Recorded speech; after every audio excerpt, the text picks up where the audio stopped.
Dobar vam dan, vrijeme je za Vijesti Plus običnog radija.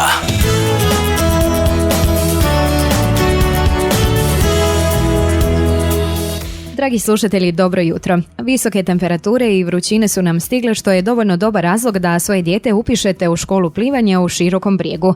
Nešto više o detaljima upisa u današnjim Vijestima Plus reći će nam jedan od voditelja škole plivanja, magistar kineziologije, gospodin Hrvoje Vukoja. Gospodine Vukoja, dobro jutro i dobrodošli na naše frekvencije. Dobro jutro vama i vašim slušateljima. Evo, na početku recite nam tko se sve može upisati u školu plivanja i koje će stilove djeca učiti u školi. U školu plivanja se mogu upisati, odnosno u obuku neplivača se mogu upisati sva djeca koja su navršila 6 godina i stariji. Grupe su formirane po 15 djece u grupama kojima rade 4 trenera plivanja, svi redom magistri kineziologije.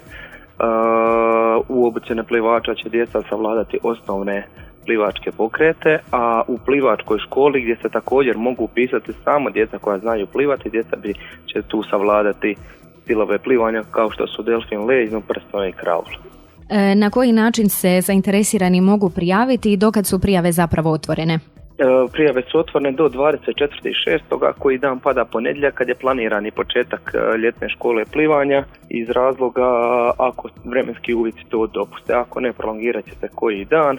Mogu se prijaviti na kontakt telefon 063 626 322 i tako upisati svoje dijete.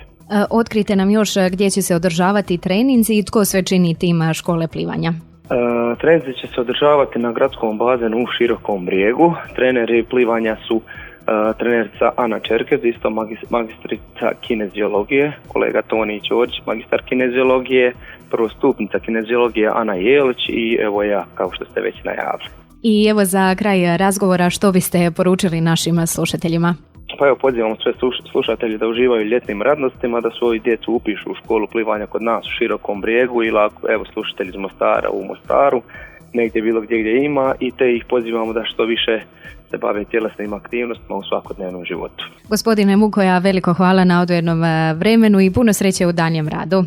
Hvala vama na pozivu i ugodan dan. U današnjim Vijestima Plus običnog radija ugostili smo magistra kineziologije gospodina Hrvoja Vukoju, s kojim smo razgovarali o upisima u školu plivanja u Širokom Brijegu.